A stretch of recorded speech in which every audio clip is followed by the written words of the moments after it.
Bonjour à tous, je vous propose aujourd'hui de suivre l'audition de Rémi de Verdillac, le patron de Michelin France. Alors il était interrogé début décembre par la commission des affaires économiques du Sénat. Le groupe Michelin a annoncé un plan de 1000 départs volontaires dans son siège historique de Clermont. Michelin, c'est le deuxième fabricant de pneus au monde.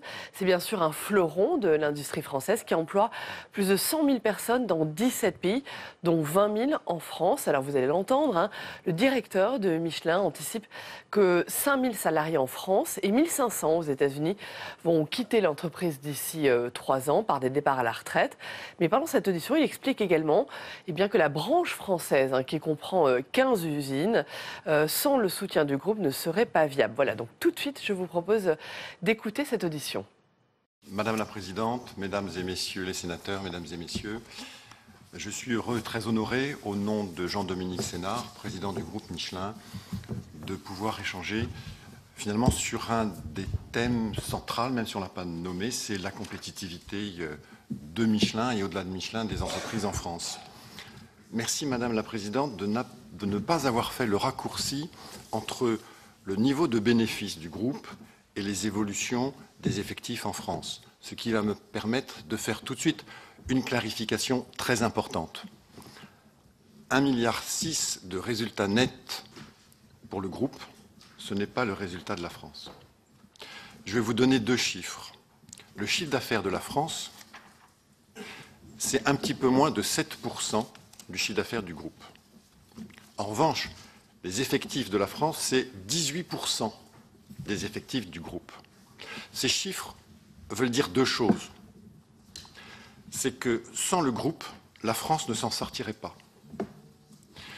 Et qu'avec 18% des effectifs, nous avons décidé de faire le pari d'une France forte, d'une France ambitieuse, avec 15 usines.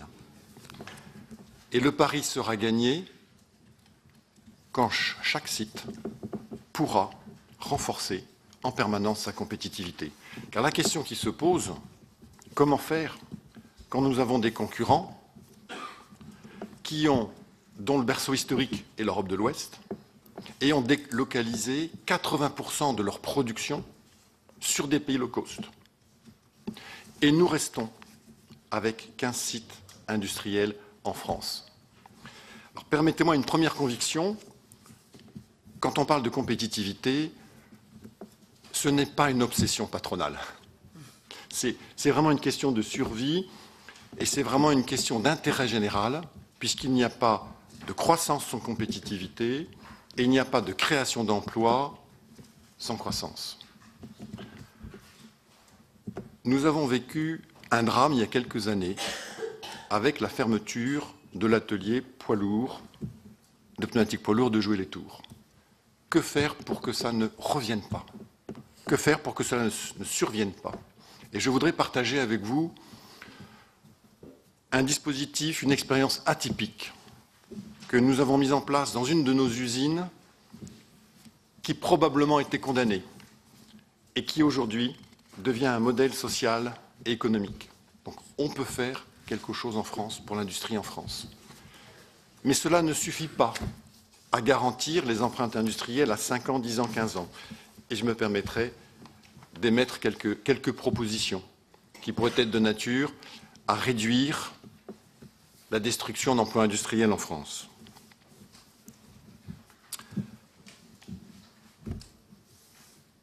Je vais commencer par être très factuel et rappeler la situation auquel nous sommes confrontés. 2007-2008, une crise effroyable. Les marchés des pneumatiques poids lourds et tourisme s'effondrent en France et en Europe. 10 ans après, aujourd'hui, les niveaux de production reviennent à peine au niveau de 2007. On a peut-être oublié ce fait, mais la crise était un tsunami et nous revenons à peine au niveau de 2007. Un seul chiffre. pour illustrer ce propos, le marché du rechappage poids lourd a perdu un tiers de ses volumes. Un tiers de ses volumes. Et comme cela ne suffisait pas, au moment où les marchés s'effondraient, l'agressivité des pays asiatiques a explosé et a gagné en part de marché. Je reprends le marché du pneumatique poids lourd de rechappage, où les volumes venant d'Asie sont passés de 5% à 25% dans la même période. Donc avec ce double coup près, baisse violente des marchés et nouveaux entrants très puissants, qu'est-ce qui s'est passé? Fermeture d'usine sur fermeture d'usine. Michelin, Goodyear, Continental, en France et ailleurs. Alors, oui, Madame la Présidente, la question qui se posait, où va-t-on? Va-t-on fermer les usines les unes après les autres? Que peut-on faire? Et là, je voudrais partager avec vous l'expérience de Roanne. Nous avons un site de 900 personnes à Roanne. Je vous laisse imaginer le poids économique et social que représente pour le territoire un site de 900 personnes. Ce site était en difficulté. Difficulté, retard par rapport à nos concurrents en termes de coût de revient industriel, en termes de qualité, en termes de présentéisme, en termes de réactivité. Alors, la réactivité est peut-être un mot barbare. Pour nous, ça signifie tout simplement servir le client.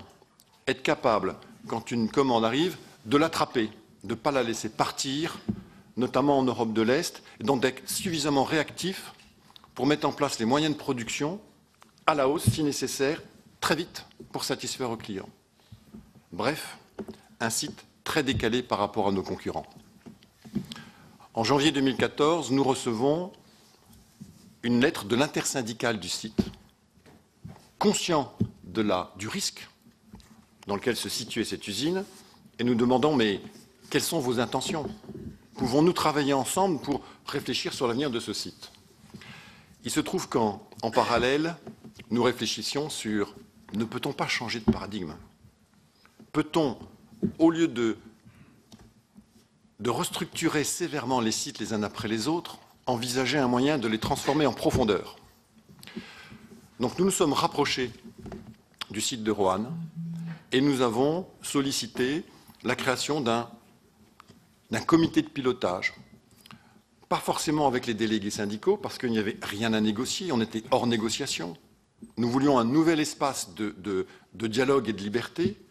Comme le dialogue social, s'il est codifié ou formaté, est-ce que c'est vraiment du dialogue? On a demandé aux organisations syndicales de nommer les représentants avec lesquels ils souhaiteraient que nous travaillions, mais hors négociation. Et puis nous avons commencé par un diagnostic sans concession, où nous leur avons dit, écoutez, voilà ce qui ne va pas. La qualité n'est pas au niveau attendu. La réactivité fait que nous perdons des commandes. Et eux, de leur côté, nous ont pas fait de cadeau. Nous disons, oui, mais la qualité managériale n'est pas celle que nous souhaitons. La communication ne nous plaît pas. Les locaux sociaux, la restauration, ça ne va pas. Diagnostic sans concession de part et d'autre. Nous avons donné des informations confidentielles qu'on ne partageait jamais. On a donné des informations sur les coûts de revient industriel comparés entre usines. Mais cette transparence a semé comme des graines de confiance et a permis de bâtir une remise en cause à 360 degrés et de sentir la sincérité de notre démarche. Puis ce diagnostic réalisé, où on s'est tous mis d'accord, ce n'était pas le diagnostic de l'entreprise ni le diagnostic de l'organisation syndicale, c'était le diagnostic du site. Nous avons pris le temps de le partager avec les 900 personnes. Il faut du temps. Pour que chacun mesure l'enjeu, la gravité de la situation, mais aussi les forces et les faiblesses du site. Et compte tenu de la qualité de ce diagnostic, nous avons en parallèle fixé des cibles à atteindre. Si on atteignait ces sites, on pourrait donner une seconde chance à cette usine, on pourrait la préserver. On a fixé des objectifs en termes de quel niveau de réactivité faudrait-il atteindre. quel niveau de qualité, de présentéisme, quelle qualité de vie au travail il faudrait mettre en place pour aussi répondre aux attentes du personnel, à 360 degrés. Et là, il s'est passé quelque chose d'extraordinaire. C'est que 120, 130 personnes ont levé la main, se sont déclarées volontaires en disant « Moi, je veux travailler un groupe de travail sur la sécurité. Moi, je veux travailler au groupe de travail sur la réactivité. Moi, je veux travailler sur la qualité de vie au travail. » 8 mois de réflexion, d'études, pendant lesquels nous ne sommes pas intervenus. Nous avons fixé le quoi, nous avons fixé le cadre, les objectifs à atteindre, et on a laissé les équipes faire des propositions sur le comment, de façon à ce qu'ils deviennent bien acteurs de leur transformation, de façon à ce qu'ils sentent bien totalement responsables de cette transformation. 8 mois d'études, les propositions qui nous ont été faites étaient tellement époustouflantes de pragmatisme, de créativité, qu'on a dit banco. On se réunit, on signe un accord. Ce n'était pas un accord juridique, c'était un accord, on l'a appelé pacte d'avenir, qui est plus l'énoncé des engagements réciproques, qui est plus un pacte de confiance, sur lequel on a quand même mis 80 millions sur la table pour que les groupes de travail puissent mettre en œuvre ce qui avait été décidé. Mais le résultat est époustouflant. Aujourd'hui, 18 mois après la mise en œuvre de ce pacte d'avenir, le client est satisfait. La réactivité varie à la hausse et à la baisse de plus de 15% par rapport à 2014. Le personnel est satisfait. Ça se mesure comment? Par des enquêtes de satisfaction externes. Et notamment, 2 points importants.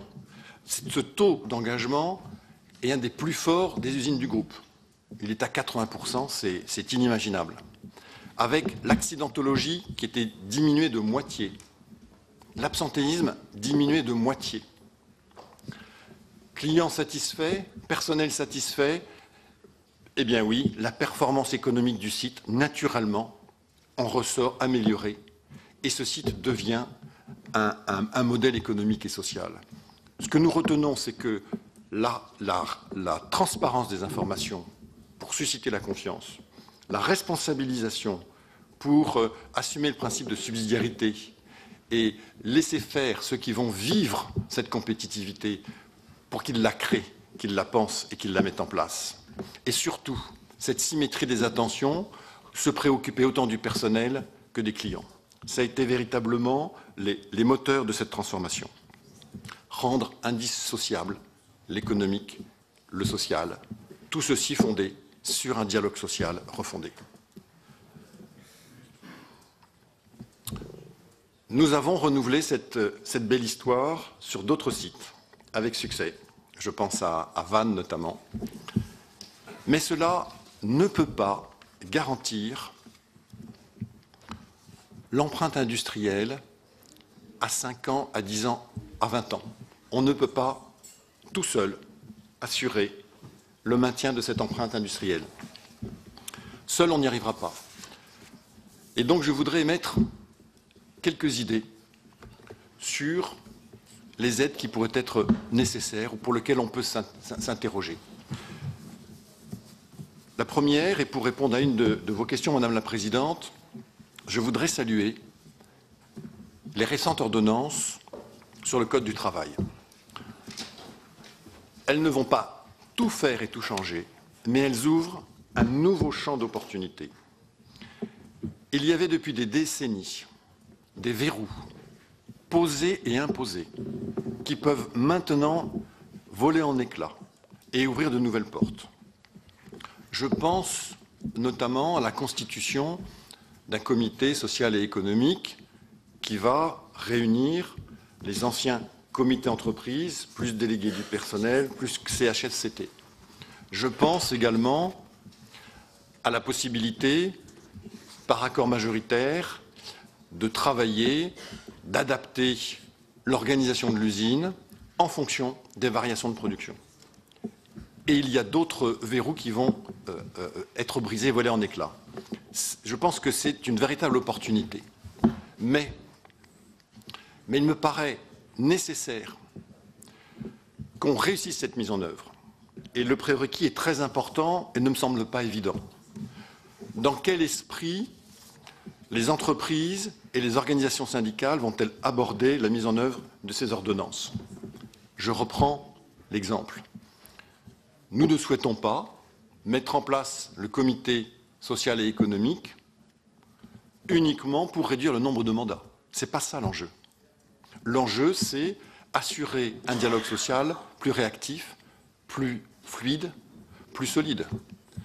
Si deuxième exemple, on utilise de façon excessive le référendum, on va prendre en otage la démocratie sociale, locale ou syndicale. Ce n'est pas non plus ce que nous souhaitons. Donc la façon dont on va mettre en œuvre ces ordonnances sont extrêmement importantes. Il faut retrouver l'équilibre, maîtriser véritablement le curseur pour que la conscience ne soit pas brisée en fonction de la mise en œuvre de ces ordonnances. Sinon, nous pouvons craindre un retour de bâton. Cet esprit nous paraît extrêmement important et on s'y attelle chez Michelin pour essayer de véritablement équilibrer la mise en œuvre de ces ordonnances. Et puis, il faut aller plus loin, parce que la compétitivité ne se réduit pas au code du travail. Et je pense, vous avez cité le mot, notamment la fiscalité. Je vais là aussi être très factuel. Le propos est d'actualité, mais je ne veux surtout susciter aucune polémique et parler des impôts fonciers. C'est un constat. Le coût pour Michelin des impôts fonciers, je ne parle pas de la recherche et du développement, uniquement de la taxe foncière sur les bâtiments industriels et commerciaux, s'élève à 80 millions d'euros.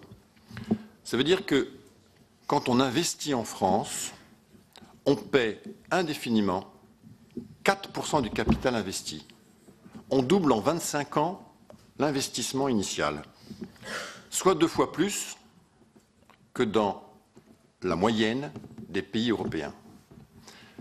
Si le taux de la base d'imposition était ajusté à la moyenne des pays européens, il y aurait un gain de 400 millions d'euros en 10 ans qui permettrait de construire une usine et de créer des centaines d'emplois.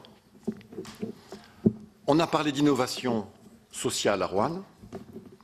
Probablement, il y a peut-être des innovations aussi à trouver en termes de fiscalité. La compétitivité, elle relève aussi du coût du travail.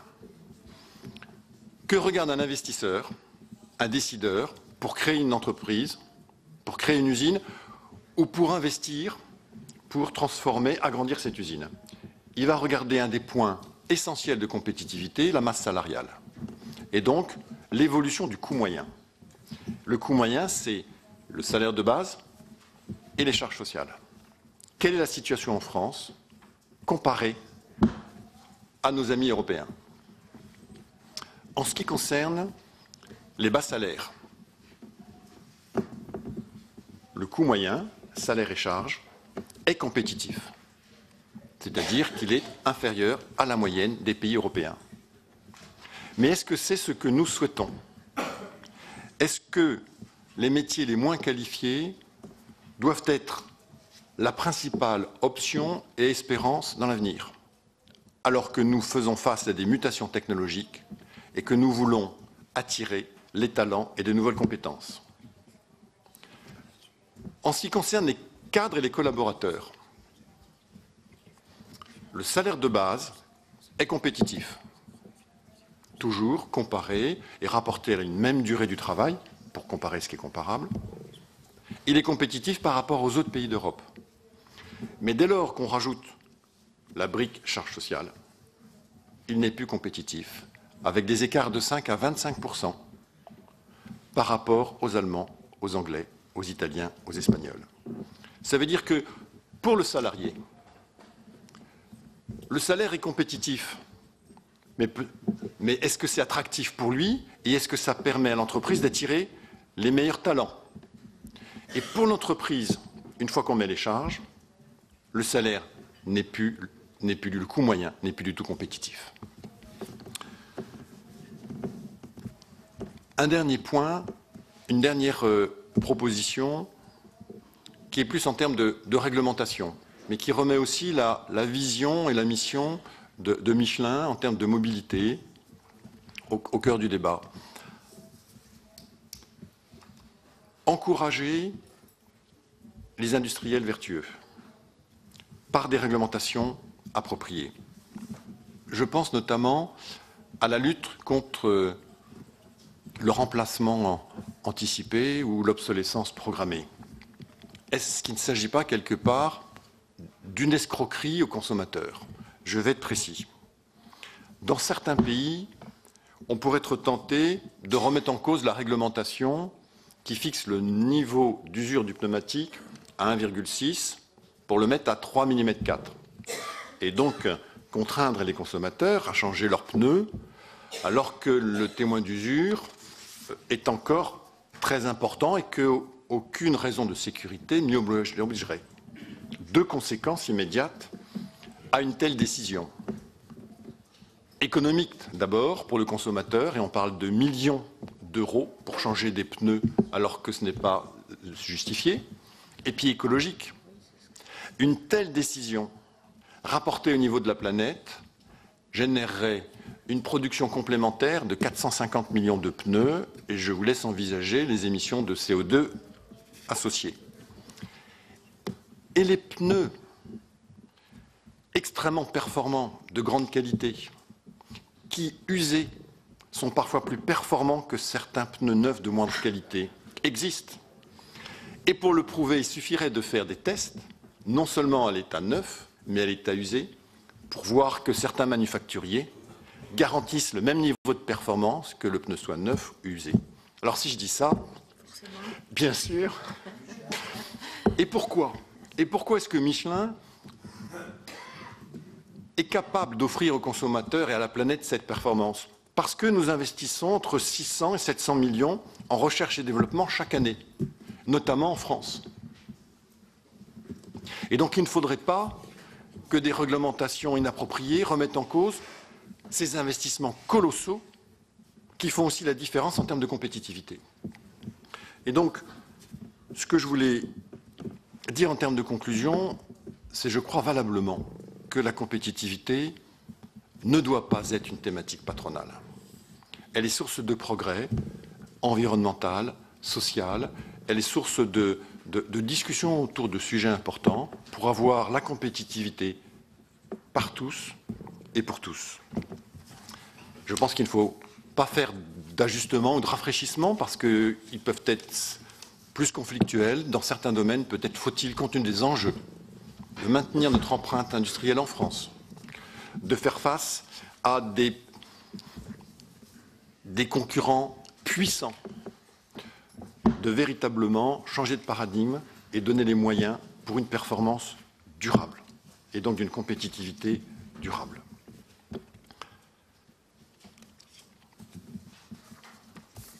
J'ai conscience de ne pas avoir répondu à toutes les questions. Il y en a plein d'autres passionnantes, comme l'usine du futur. J'ai bien noté, je peux l'aborder maintenant si vous le souhaitez, ou répondre à des questions sur ces premières réponses. Mais écoutez, d'abord, je voudrais vous remercier de ces propos liminaires qui sont à la fois très directs, mais aussi plein d'optimisme, je trouve. Alors, je vais donner la parole à Alain Chatillon, après à Martial Bourquin. Nous allons commencer. Je vous rappelle, mes chers collègues, je vous laisse 2 minutes. Oui, monsieur le directeur, si j'essaye de comparer votre entreprise en termes économiques et sociaux, je dirais que avec Danone, vous avez très certainement des positions que j'apprécie, tant sur le plan du développement économique, de la volonté du travail en France et de mettre en valeur les capacités que nous avons en recherche et développement, mais également de travailler sur le plan social de façon régulière et constante. Aujourd'hui, et au-delà de ce que vous avez dit, pour moi, il y a 2-3 questions majeures. La première, c'est quelle est la stratégie de Michelin à 5-10 ans, en termes économiques, en termes de développement social? Deuxième point, c'est quelles sont les barrières que l'on pourrait essayer d'envisager avec l'Europe, si tant est que l'Europe ait la capacité de le faire, et sa volonté de le faire aussi, vis-à-vis des dangers qui viennent d'une part des États-Unis et de l'autre part du Sud-Est asiatique. Et troisième point, c'est voir avec vous, dans le cadre de, quand je vois votre chiffre d'affaires, quand je vois votre valeur ajoutée, quand je vois votre résultat net, quand je vois également moins de 10% dans les capacités de financement extérieur, la capitalisation aujourd'hui de votre société, elle est représentée majoritairement par un holding familial et quelles sont les ouvertures possibles, non pas forcément à l'État, parce que l'État, au contraire, aujourd'hui, cherche plus à se dégager de l'Agence des participations de l'État dans les structures lourdes pour investir plus sur les ETI, les entreprises à taille intermédiaire et les PME, PMI. Mais quelle est donc, dans cette vision à 5-10 ans, dans les investissements majeurs qui sont les vôtres, l'ouverture de votre capital et comment assurez-vous le contrôle pour maintenir la gestion que vous avez?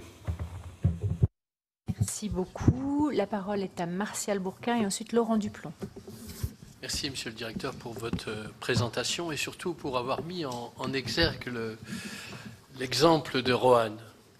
Nous avons reçu hier les représentants syndicaux de Roanne. Ils nous ont tenu à peu près le même langage que vous, en disant que cette coalition entre justement la direction de Michelin, mais aussi des représentants syndicaux, puis des salariés, ont permis de sauver le site qui était vraisemblablement condamné.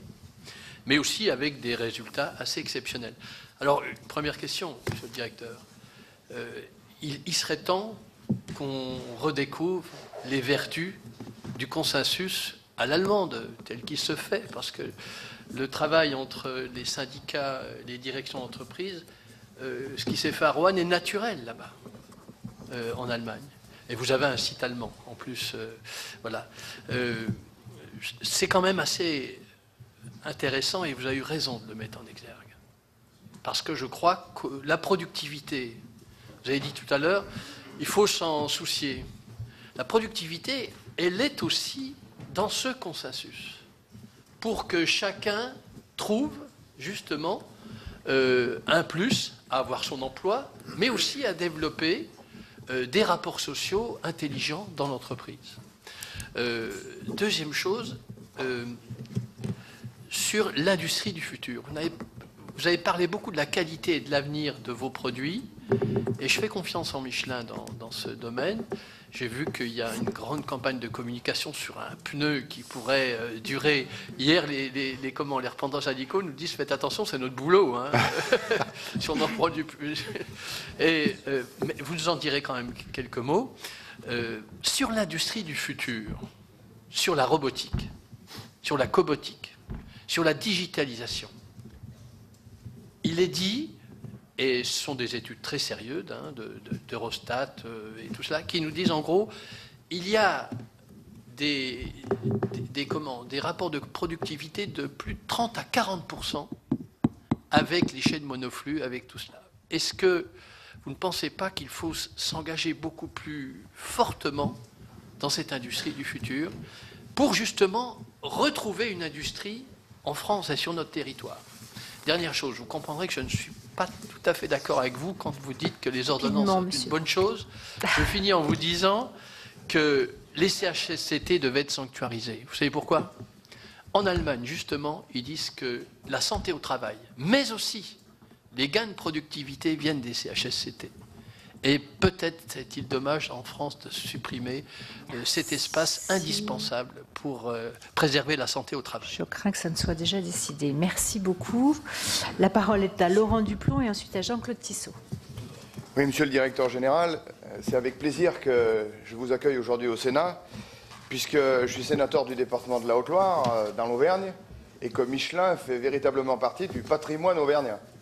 Personne ne peut dire que l'Auvergne n'est pas en partie représentée par l'impressionnante entreprise Michelin. Et je voudrais, à ce titre-là, vous poser une question concernant un site particulier qui correspond au site de Blavozy en Haute-Loire.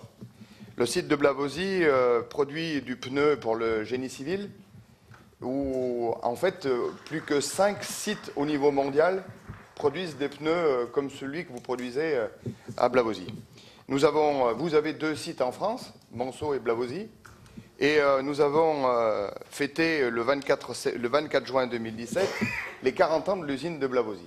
Alors ma question est simple, je voudrais que vous puissiez me donner quelle est la vision du site de Haute-Loire dans les prochaines années et comment vous pensez, dans tout ce que vous nous avez présenté comme étant le développement important de l'entreprise, faire aussi évoluer ce site qui est cher au cœur de l'altiligérien que je suis et surtout de l'Auvergnat. Merci beaucoup, Laurent. La parole est à Jean-Claude Tissot et ensuite à Franck Montaugé. Merci, Madame la Présidente. Mes chers collègues, Monsieur le Président, Monsieur le Directeur. Alors, moi, je suis sénateur du département de la Loire et rouennais. Et je dois connaître peut-être la moitié des gens qui travaillent chez vous. Sur les 880 personnes, je dois... Voilà. Alors, je fais partie, bien évidemment, hier de la délégation qui avons reçu... les délégués du PERFA, pas les délégués, les gens avec qui vous avez travaillé pour arriver à l'objectif que vous nous avez présenté, je les connaissais avant. Je confirme exactement ce que vous avez dit. Merci, monsieur le sénateur. Bien sûr que les années noires de Michelin sont derrière nous pour le site de Roanne. C'est grâce au travail qui a pu être fait avec vous et les gens qui travaillent sur le site. Alors, moi, j'ai 2 questions très, très simples. La première, c'est que vous avez parlé de pacte d'avenir. Aujourd'hui, l'issue, ou l'objectif de ce pacte, c'était d'arriver à 900 personnes. Il y a 820 personnes, il reste 80 emplois à créer. Est-ce que vous allez arriver au bout? Est-ce que ces 80 emplois vont être créés? Et la deuxième question est plus, pas sur la boutade, mais quand même, on vous dit sur le départ... Monsieur de Verdillac, peut-être pour prendre d'autres responsabilités. Et on sait que les négociations, c'est aussi des histoires d'hommes et de femmes. Oui, non. Président Senard. Voilà, c'est ça, pardon. Voilà, oui. Foncorps, c'est voilà, pour ça. Bientôt. Non, mais, voilà. Non, mais c'est pour ça que je dis que c'est une boutade. Parce que on sait que les négociations, pour négocier, il faut être plusieurs autour de la table, il faut un esprit, un état d'esprit. Et cet état d'esprit,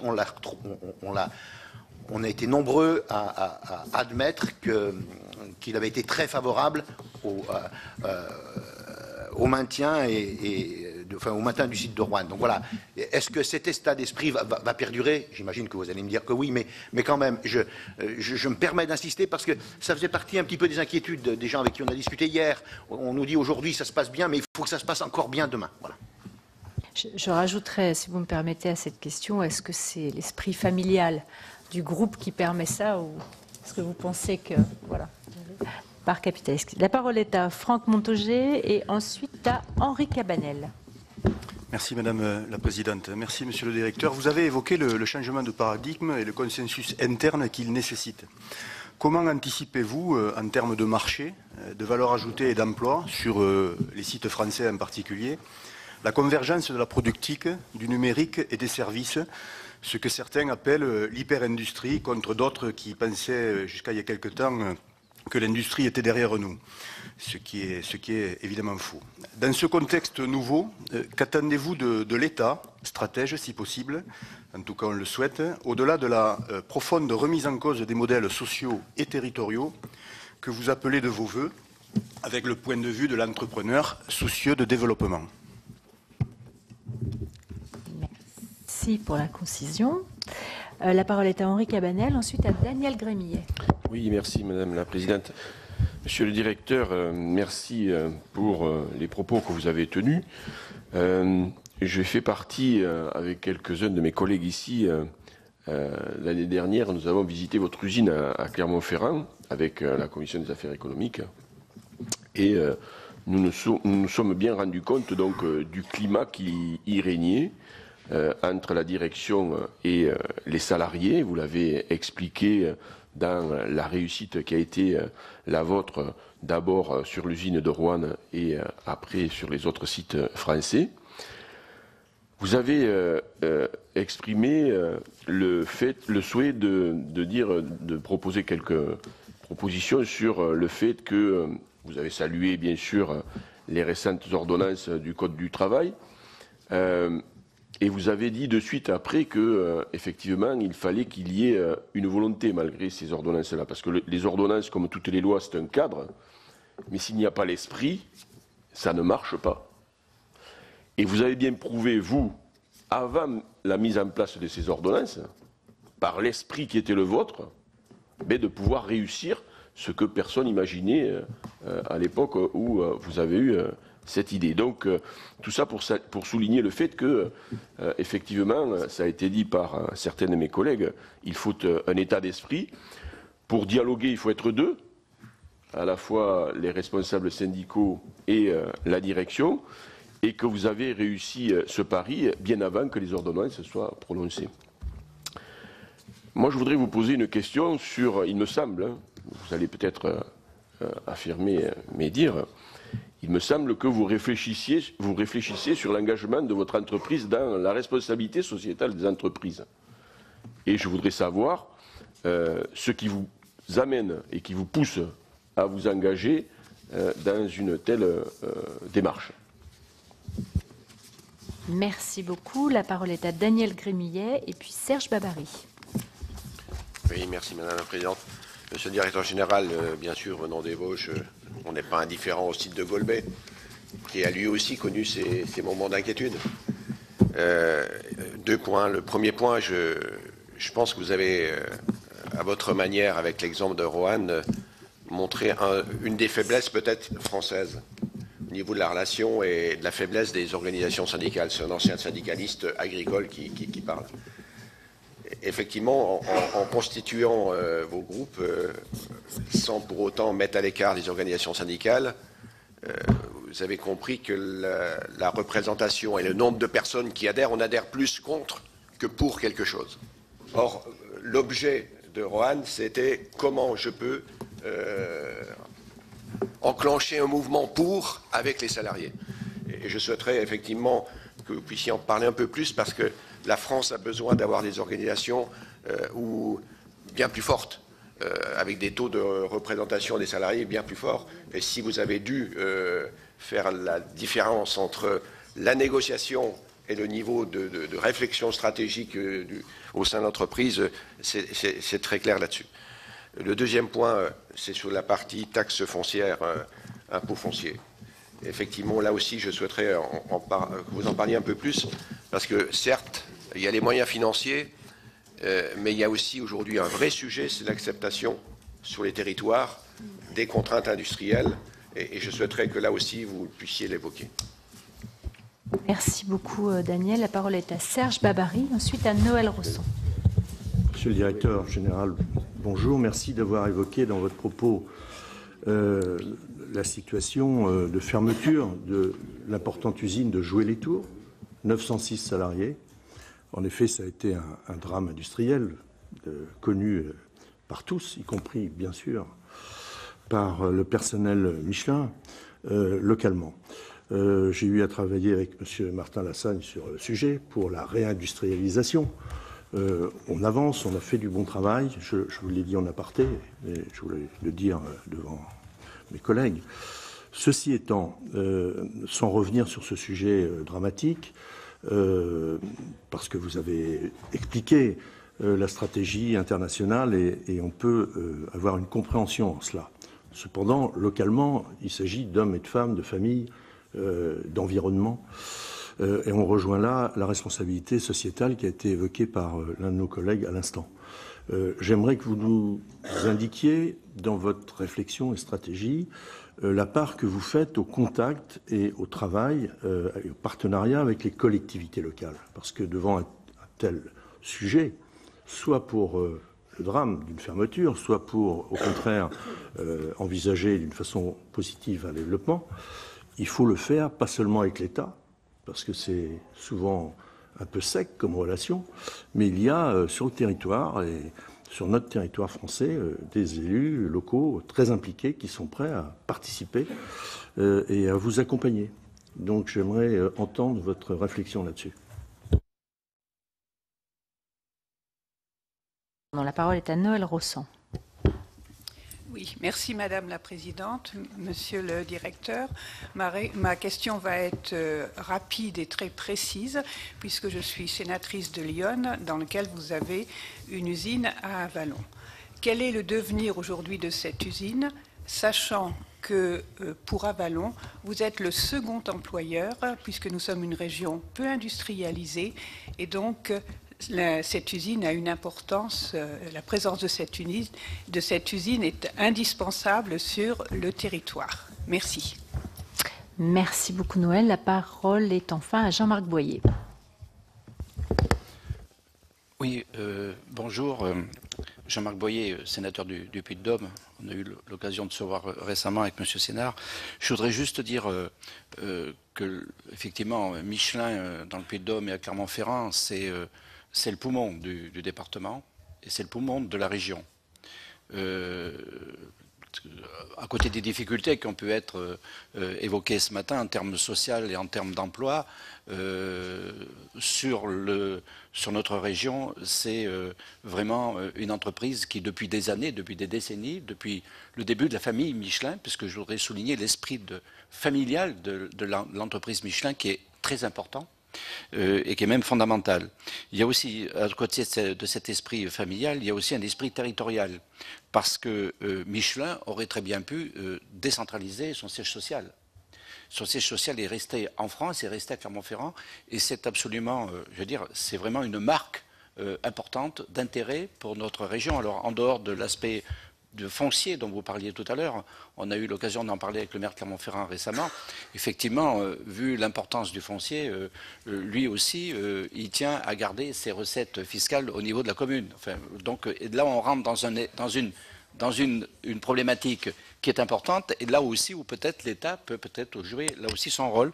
Vous avez parlé aussi de l'esprit social, et je voudrais insister sur l'esprit de recherche qui est au niveau de Michelin, et ceux qui ne l'ont pas encore visité, je vous engage très vivement à visiter le centre de l'Ado, qui est vraiment exceptionnel, et là encore, je crois que c'est important. Alors, juste une question, et vous nous avez fait part dernièrement et M. Sénard nous en a parlé assez longuement.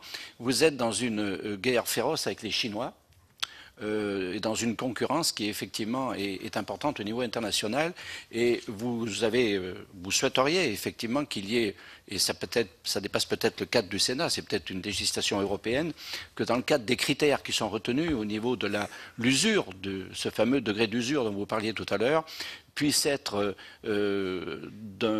sur la même échelle pour l'ensemble des pays et sur l'ensemble des pays qui produisent du pneu. Sachant par exemple que les Chinois ont racheté Pirelli en Italie, et quand aujourd'hui on met des pneus Pirelli, on met des pneus chinois. Donc je crois que là-dessus c'est un point important et que je souhaiterais que vous puissiez développer pour que tout le monde ait bien conscience de cet aspect-là. Merci. Merci beaucoup Jean-Marc. Pas d'autres questions, pas d'autres prises de parole. Très bien, Monsieur le Directeur, je vais vous laisser la parole pour répondre à tous ces sujets qui sont des sujets soit locaux, soit beaucoup plus généraux. Mon attention particulière sera portée sur la question qui a été portée par Daniel Grémiez sur effectivement l'organisation syndicale. Je pense que là, en matière de créativité, on a quelque chose à tous bâtir ensemble.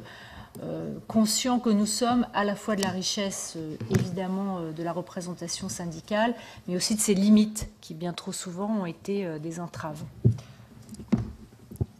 Merci, Madame la Présidente. Merci pour vos questions, merci pour vos témoignages. Je retiens 4 grands thèmes. La vision, l'avenir des sites, le positionnement de Michelin, quelle est la colonne vertébrale pour avancer face à toutes ces difficultés ou à ces forces, l'esprit en termes de dialogue social, qui anime et qui fait des réussites ou qui fait des échecs, l'usine du futur, et puis que faire? Comment est-ce qu'on pourrait aider les entreprises? Quel pourrait être le rôle de l'État? Si vous voulez bien, je vais essayer de l'aborder comme ça. On peut parler effectivement de vision et d'enjeu. Je vous redonne 3 chiffres qui donnent vraiment les enjeux de l'industrie du pneumatique dans le monde. En 1950, il y avait 50 millions de véhicules. En l'an 2000, il y en avait 800 millions. En 2050, on pense qu'il y en aura 2 milliards de véhicules dans le monde. Et bien évidemment, on voit que croissance et mobilité vont de pair, doivent se supporter, doivent se compléter.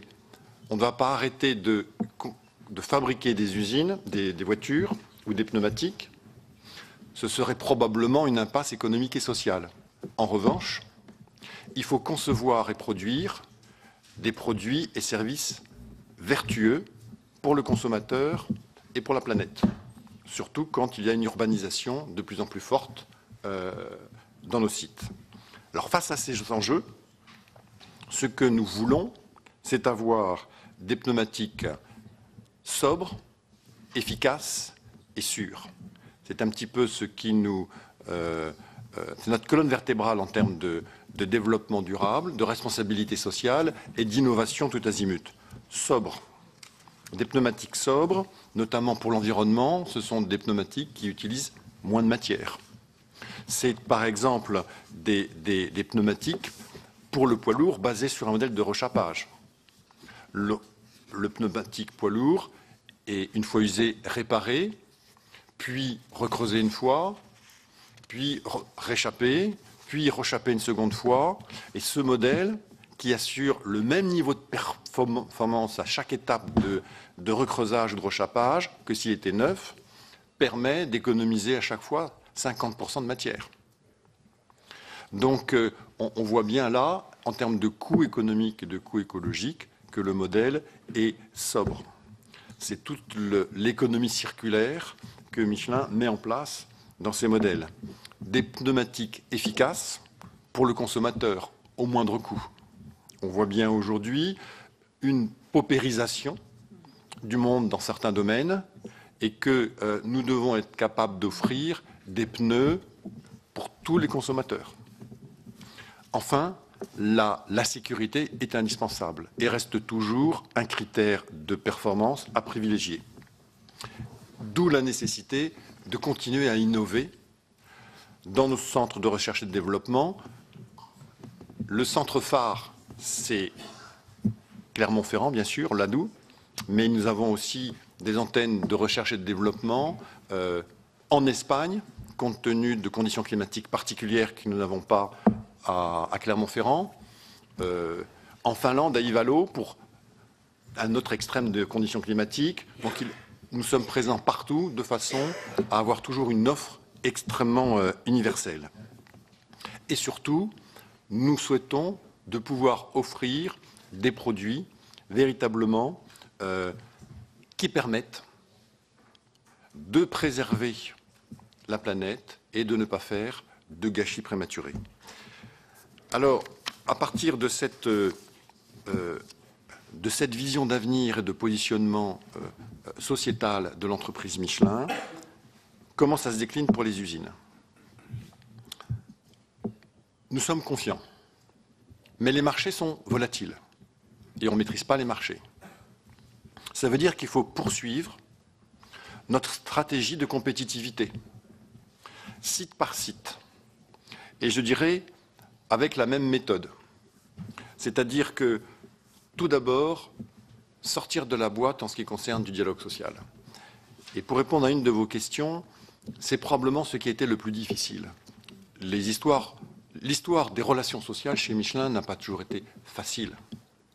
Il y a eu des heures extrêmement conflictuelles.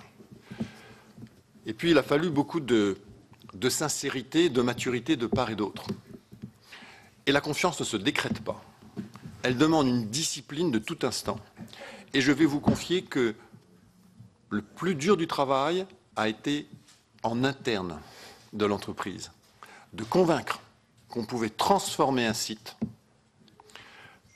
par l'engagement des personnes et de laisser au moins une chance, mais une vraie chance, dire que rien ne soit écrit. Et dans l'histoire de Roanne, ce qui est extraordinaire, c'est que rien n'avait été écrit d'avance. Rien. On ne savait même pas où on allait et comment on allait y aller. On a juste fixé des cibles en disant là, on commence à rattraper le retard avec des concurrents et c'est indispensable. Mais comment y aller? Et on a eu la chance, je crois qu'on peut le dire aussi, de travailler avec des représentants du personnel de grande qualité humaine. À un moment donné, il faut aussi se rassembler et mettre les préjugés et les dogmes de côté. C'est un prérequis. C'est un prérequis. Et à partir de ce moment-là, on peut travailler avec toutes les organisations syndicales. Et on peut dire qu'en France, il n'y a pas de préjugés à avoir concernant les sites, dès lors qu'il y a cette réconciliation de l'humain et de l'économique. Et c'est ça pour moi l'expérience de Roanne, qui est une aventure humaine extraordinaire, parce que quand on peut à la fois développer les personnes et préserver la performance de l'entreprise, ça nous réconcilie avec le monde dans lequel nous vivons. Le dialogue social. Poursuivre notre méthode, donc basée sur le dialogue social. Et c'est vrai que c'est toujours fragile. Poursuivre sur un positionnement stratégique. Nous ne pouvons pas nous battre en France sur tous les marchés. Nous ne pouvons pas concurrencer les usines de Serbie, de Roumanie, qui font des pneus, ce qu'on appelle intermédiaires ou de troisième gamme, en masse. Ce n'est pas notre créneau. Nous ne pouvons pas. Pourquoi est-ce que Roanne, ça a fonctionné? Parce que ce site est positionné sur du très haut de gamme, sur lequel on peut être compétitif, sur lequel c'est presque une niche, sur lequel on a investi pour changer les machines, mettre des machines très modernes, pour faire des pneus de très haute performance, pour des Ferrari, des Tesla, des BMW, des pneus de très haute gamme tourisme. Et nous avons dû transformer les opérateurs pour qu'ils deviennent des techniciens. 50% du personnel a été formé à un métier nouveau. Là, il y a eu un défi et il a fallu aussi tout l'accompagnement des organisations syndicales pour dire au personnel, n'ayez pas peur. Quand vous transformez un site comme ça, quand vous libérez des énergies, à la fois vous pouvez gagner en performance, mais vous pouvez déstabiliser. Donc les forces d'accompagnement pour se reconvertir ou pour accepter le changement ne doivent pas être sous-estimées. Et dans l'expérience de Roanne, le change management, excusez-moi, l'accompagnement au changement, en termes de communication, nous a beaucoup remis en cause. Dans tout ce que l'on peut faire énormément de choses dès lors qu'on donne le sens, dès lors qu'on laisse les personnes s'approprier, devenir acteurs de leur avenir, et dès lors qu'on le fasse de façon très progressive. Et la mayonnaise a pris, et elle a pris dans d'autres sites. Mais on est toujours otage des marchés. C'est la raison pour laquelle on doit pouvoir réagir. Comme au puits, où pendant 3 ans, on était dans des cycles bas, on courbait le dos, et puis aujourd'hui, le cycle du génie civil est dans un cycle très favorable, où on met les bouchées doubles, où sur le Puy et sur Monceau, ce sont les 2 sites où on fait du génie civil en France, véritablement les marchés explosent. Donc aujourd'hui, la vision, elle est excellente. Alors, on le savait parce qu'il y a des cycles dans l'utilisation des mines, et donc et puis ce sont des sites qui se portent bien. Donc, mais il faut pouvoir tenir le coup quand on est en cycle bas. Et c'est là où la réactivité est indispensable. L'important pour une usine, c'est pas le volume, c'est sa réactivité à attraper les commandes. Et ça générera des volumes. Donc là, il faut vraiment pas se tromper. Et c'est cette flexibilité qui permet aux usines de faire face aux marchés volatiles et de traverser les crises. Vous avez cité l'importance de certains pays asiatiques. Et vous avez raison. Nous avons fermé l'atelier de rechappage de la Combo de l'année dernière. Tout simplement parce que des pneus chinois neufs sont moins chers que nos pneus rechappés.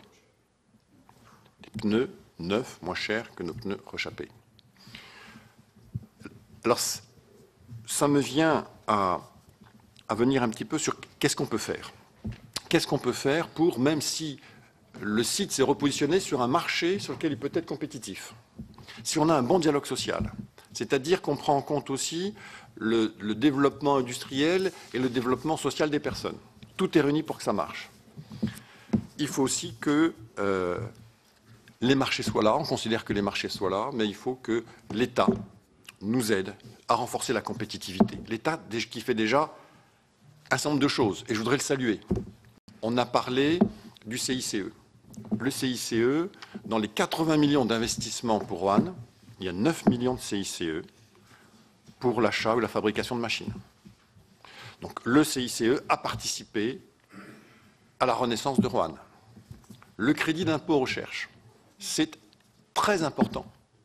Il faut absolument poursuivre cette politique d'aider les entreprises à innover en France. Et l'impôt recherche que nous recevons, véritablement, permet d'être présent dans tous nos développements, que ce soit le minier, que ce soit l'adhérence au sol, que ce soit en termes de concept ou de balises, c'est-à-dire des projets à 5 ans, à 10 ans, c'est fondamental. Et je pense que ces aides, même si c'est 28 millions sur un budget de 600 millions, je peux vous assurer que ça fait la différence quand on a à prendre des décisions dans le temps. Car cette visibilité et cette stabilité de la fiscalité pourraient être renforcées. Pour un investisseur, il est indispensable. On a parlé de taxe foncière. C'est un sujet difficile. Surtout au Sénat. Surtout au Sénat. Et notre réflexion est celle-ci. C'est qu'on n'a pas forcément la solution. Ce serait trop facile. Ce qu'on se rend compte, c'est qu'il ne faudrait pas qu'il n'y ait que des perdants. Et si on veut trouver le sens de la cohérence, qu'on ait des impôts qui ne soient pas incitatifs à ne pas investir, c'est ce que nous disons. Et si tout est question d'équilibre, et si on met le bon curseur en termes d'impôts fonciers, peut-être que ça peut attirer, faire émerger de nouvelles entreprises sur les collectivités où on aura maîtrisé la taxe foncière. Et ces nouvelles entreprises et activités vont elles-mêmes générer des impôts. Est-ce que là, il n'y a pas quelque chose de plus vertueux que de passer par l'augmentation aveugle de la taxe, sans regarder ce que font les concurrents qui, eux, attirent plus facilement que nous les capitaux étrangers? C'est cette réflexion et c'est cette cohérence, parce qui est recherchée par l'impôt, que nous mettons sur la table. L'usine du futur. L'usine du futur,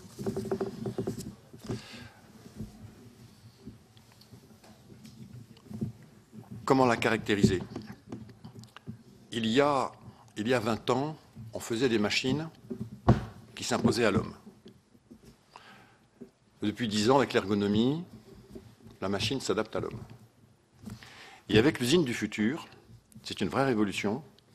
Ce sont des usines au service des personnes. Et là, le rôle de la cobotique dont vous parlez, la robotique collaborative, change véritablement la donne.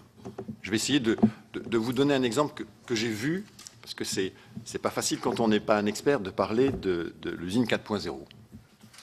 Véritablement, l'usine du futur doit pouvoir améliorer les conditions de travail et la qualité de vie au travail, en termes de stress, en termes de pénibilité, pour l'intéresser, et donner à l'entreprise plus de réactivité et de visibilité. Je m'explique. Il y a un premier niveau d'usine du futur, c'est la poursuite de l'automatisation des machines. Elle poursuit son développement, on arrive à avoir des robots, des chariots guidés, toute l'automatisation possible, nécessaire pour améliorer la productivité. Et puis il y a la captation de données et son utilisation comme jamais. Il y a quelque temps, j'étais à l'usine de Cholet, où il y a un certain nombre d'expériences qui sont mises en place. À partir d'un laboratoire qui a été créé, Factolab, un partenariat privé-public entre Michelin, le CNRS et les universités de Clermont-Ferrand, pour travailler sur la cobotique pour les usines du futur, dédiées usines du futur. Et nous avons là des dépanneurs dans un atelier, qui sont censés dépanner immédiatement une machine qui tombe en panne, mais cette machine, elle est 2 fois grande comme cette salle. Et elle est très complexe. Donc, un dépanneur, en permanence, il a sur les épaules le stress que la machine ne tombe pas en panne, mais elle peut tomber en panne à 50 endroits possibles. Il faut détecter, il faut être présent, il faut intervenir. Imaginez une montre connectée sur laquelle des milliers d'informations ont été saisies et qui détectent immédiatement, qui font le diagnostic des pannes et qui va dire exactement, identifier le lieu où la panne a eu lieu.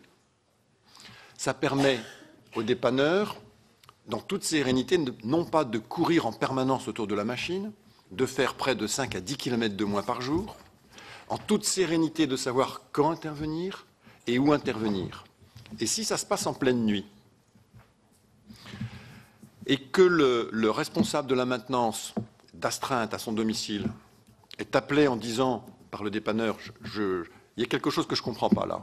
Et bien, le dépanneur qui est sur la machine met son casque connecté, et l'agent de maintenance en chef à son domicile se branche également sur son casque et voit tout ce qui se passe et peut faire lui-même l'analyse qui ressortira du rapport informatique. Pénibilité en moins, stress en moins, développement de compétences, développement de l'employabilité, parce que ce sont les mêmes opérateurs qu'il faut former. Donc c'est une petite transformation. Tout ceci appliqué sur les stocks, pour optimiser les stocks, sur la qualité, sur les flux de production. On a véritablement un champ entier de transformation devant nous. Mais c'est par ces petites expériences où véritablement on peut concrétiser ce que sera demain l'usine du futur. Et véritablement, pour moi, c'est l'usine au service des personnes et de la performance collective.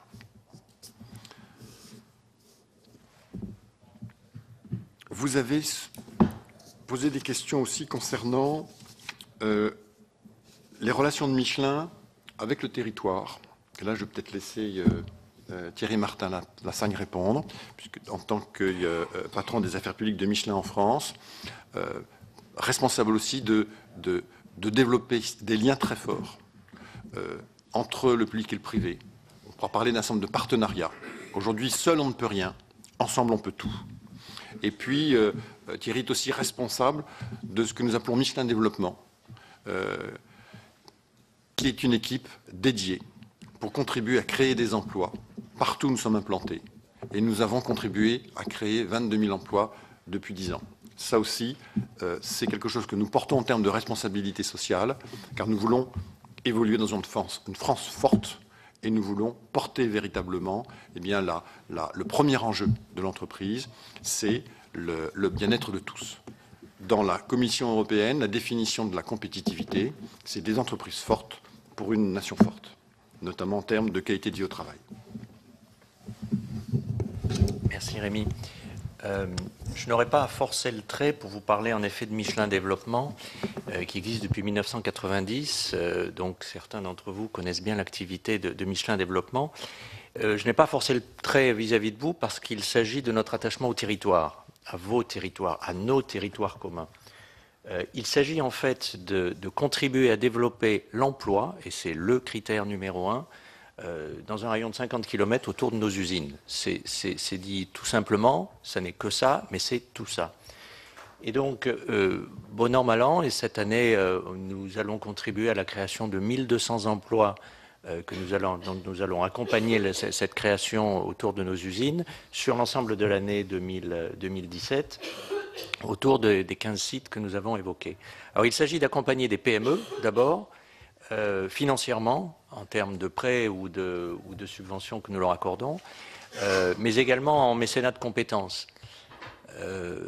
Lorsque, d'un côté, le groupe met bénévolement 36 000 jours de bénévolat, donc des effectifs dans le monde à disposition des populations locales, donc là je suis à l'échelle du groupe, en termes de développement économique local, il s'agit de mettre à chaque fois à disposition des PME qui en font la demande dans les différents domaines dans lesquels ils peuvent avoir des besoins, jusqu'à une semaine de travail d'un expert sur le sujet qui préoccupe la PME dans une optique de création d'emplois.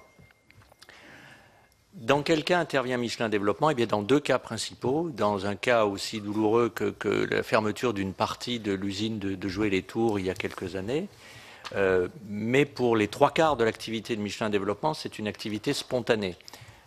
C'est-à-dire que l'équipe de Michelin Développement est dans vos territoires, dans le rayon des 50 km autour de l'usine, en interaction avec les services économiques locaux, qu'ils soient départementaux, régionaux, de la métropole locale ou l'agence de développement local, les chambres de commerce, etc., pour s'assurer que l'on détecte les besoins en accompagnement des PME pour sécuriser et, si possible, créer de l'emploi. On parle bien d'emplois exogènes nouveaux et pas de déplacement d'un territoire vers l'autre. C'est les 3/4 de l'activité de Michelin Développement qui montrent bien que ça rentre dans une logique totale de la responsabilité sociétale de l'entreprise Michelin, et ça depuis sa création. Donc Michelin Développement, en effet, existe depuis 1990, mais elle s'inscrit totalement dans la logique globale de notre implication dans le territoire. Tout simplement parce qu'on est encore dans une logique gagnant-gagnant, désolé pour ce truisme, mais si l'attractivité de nos territoires est maintenue, voire développée, on y gagne tous. Et nous, on a intérêt à ce que ce dialogue ait aussi lieu avec les populations locales pour la pérennité de l'emploi et son développement, ne serait-ce que pour les conjoints, dans nos bassins d'emploi. Donc ça s'inscrit totalement dans la démarche globale de l'entreprise.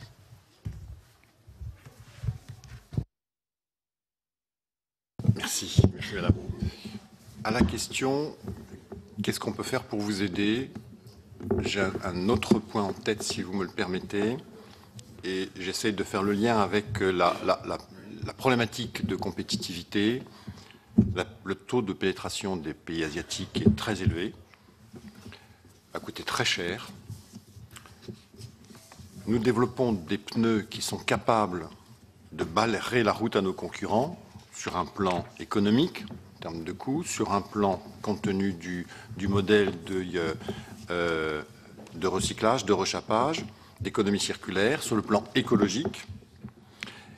Il est donc important que les contrôles des importations puissent se faire conformément aux arbitrages ministériels qui ont eu lieu depuis 2013 et qui ne sont toujours pas en place en France.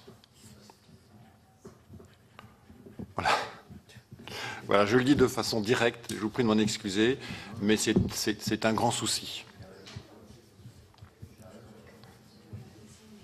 Voilà, donc participer à l'instance qui a été mise en place, pour lequel il y a un budget qui a été octroyé, pour lequel il y a une place qui est réservée pour la France, mais qui n'est pas occupée pour l'instant. Alain Châtillon voulait réagir.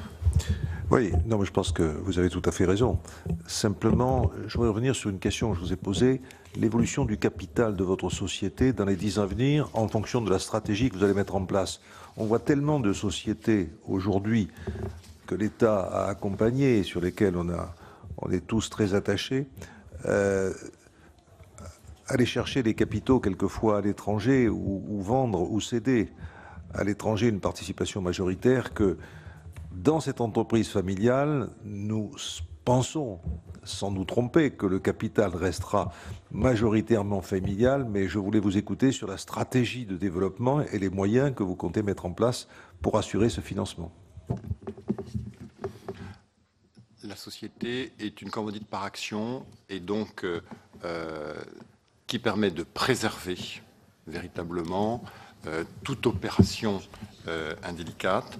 Le noyau est très stable, le capital est stabilisé aussi. Il est extraordinaire de voir, même si une partie du capital appartient à des fonds de pension, qu'il y a aussi un actionnariat qui est très fidèle. C'est incroyable. Et quand Michelin a eu un certain nombre de difficultés, l'actionnariat est resté fidèle, comprenant. Alors il y a tout un travail qui se fait aussi pour pouvoir aussi expliquer la difficulté, les enjeux, les paris qui sont pris, et ce qu'on pouvait attendre d'un actionnaire, donc pour donner du sens véritablement à l'actionnariat, et véritablement les actionnaires nous le rendent bien.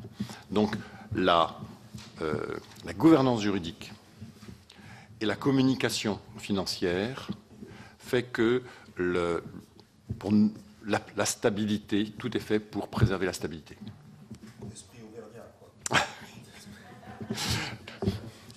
International auvergnat, s'il vous plaît. Monsieur le directeur, vos propos appellent d'autres questions, donc je vais rouvrir quelques instants les questions. Moi, j'en ai une à titre personnel. Vous avez parlé tout à l'heure de l'accompagnement au changement, et j'ai eu ce chiffre de 50% de vos salariés sur une usine qui ont dû changer de métier. Ça pose la question pour nous de la formation professionnelle, qui va être questionnée dans les mois qui viennent, probablement. Avez-vous des orientations à nous conseiller sur la formation professionnelle? Laurent Duplon et ensuite Martial. Oui, monsieur le directeur, j'étais pas plus tard qu'en fin de semaine dernière avec des représentants des entreprises de mon département qui, comme vous, se félicitaient de la loi travail et donc de la flexibilité, mais qui, dans le même temps, épinglaient la problématique de la baisse du CICE, qui représenterait 3,1 milliards d'euros au niveau français. Et ma question est toute simple, je voudrais savoir pour l'entreprise Michelin, la baisse du CICE, à combien elle se situe? Merci, Martial. Oui, monsieur le directeur, lorsque vous demandez un contrôle aux frontières, c'est sur la qualité des pneumatiques et aussi les contrefaçons, ou surtout sur la qualité des importations, mais aussi les contrefaçons. Parce que vous savez qu'il y a tout un marché de la contrefaçon qui est terrible, hein, mais ça ne touche pas tellement les pneus. C'est surtout les contrôles d'importation. Merci beaucoup. Monsieur le directeur. Merci. Sur le contrôle des pneumatiques importés, puisque c'est un point qui est très important, pour pouvoir être mis sur le marché européen, les pneumatiques venant des autres pays doivent être homologués. Pour être homologués, ils doivent faire preuve d'un seuil de performance minimal, qui est là pour protéger le consommateur. Cette performance, elle a 3 critères sur les 3 performances principales: la sonorité, la sécurité avec le freinage sur sol mouillé et la résistance au roulement, c'est-à-dire sur la consommation. Et pour pouvoir donner l'information, informer comme il convient le consommateur, la réglementation, elle est sur l'étiquetage du niveau de performance sur ces 3 caractéristiques. Ce que nous souhaitons, c'est vivre la concurrence, bien sûr, mais que les règles soient les mêmes pour tout le monde et que l'on contrôle que cet étiquetage soit fait, soit conforme à la réglementation qui a été mise en place. C'est vraiment un contrôle d'étiquetage conformément à la réglementation qui permettra, et parce que ça se retourne contre tout le monde.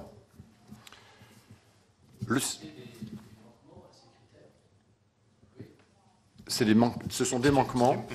Les derniers chiffres publiés ces jours-ci montrent 20% des pneus pris au hasard, de pneus asiatiques poids lourds. Le chiffre vient de paraître cette semaine, 20% des pneus testés n'étaient pas conformes à l'étiquette qu'ils portaient, en disant si ce pneu aura telle performance. Quand les autorités l'ont contrôlé, 20% n'étaient pas conformes.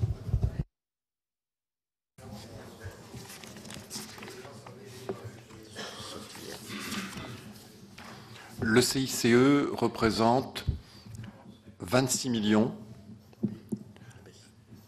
Donc ces 26 millions, nous avons reçu 26 millions à rapporter sur la masse salariale de la France d'1,3 milliard.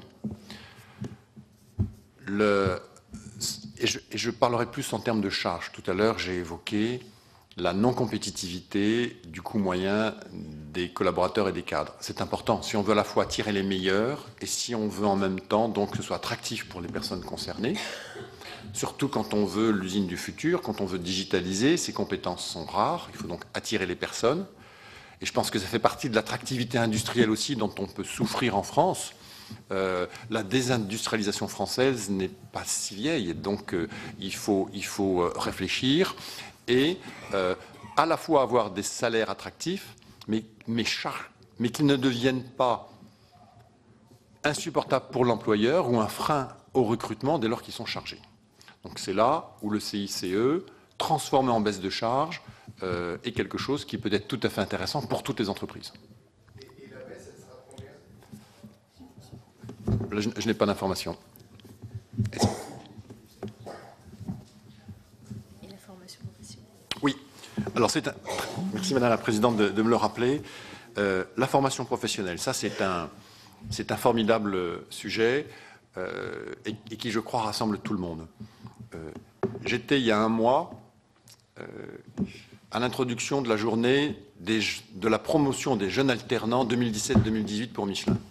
Il y avait 450 jeunes qui venaient de 170 établissements différents de France, du CAP au bac plus 5 ou 6, et ils étaient tous là pour une journée d'intégration avec leur tuteur qui était là, qu'on avait formé préalablement.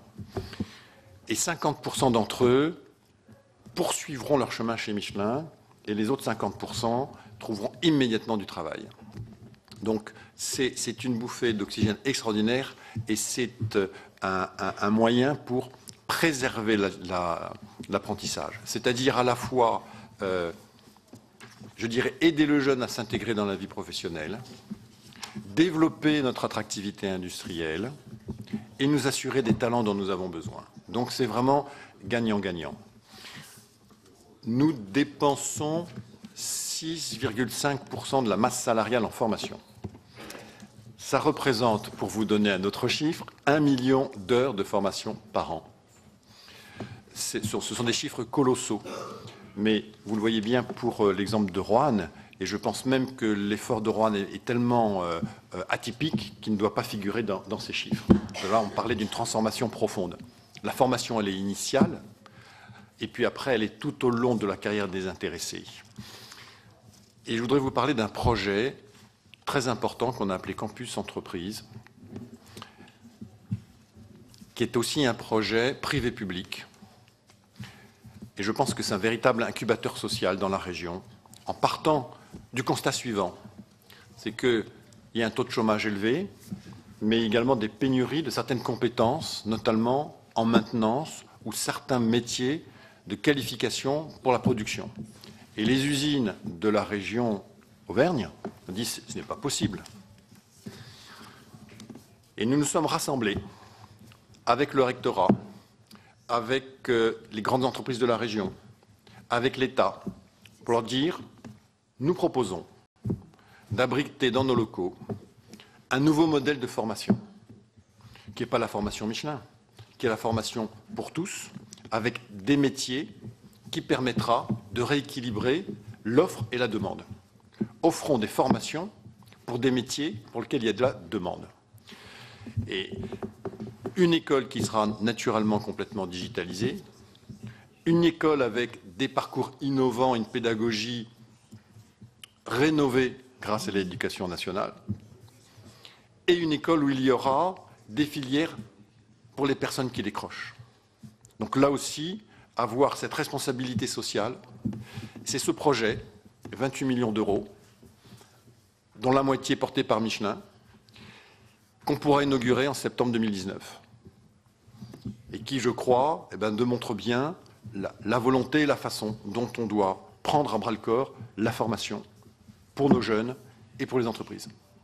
Voilà donc pour cette audition de Rémi de Verdillac, le directeur du Michelin France. Il était interrogé début décembre par la Commission des affaires économiques du Sénat. Le groupe Michelin a annoncé un plan de 1000 départs volontaires sur son siège historique de Clermont. Michelin, c'est bien sûr le deuxième fabricant de pneus au monde. C'est un fleuron de l'industrie française qui emploie plus de 100 000 personnes dans 17 pays, dont 20 000 en France. Le directeur de Michelin a anticipé que 5 000 salariés en France et 1 500 aux États-Unis vont quitter l'entreprise d'ici 3 ans. Pendant cette audition, il a également expliqué que la branche française, qui comprend 15 usines, sans le soutien du groupe au niveau mondial, ne serait pas viable.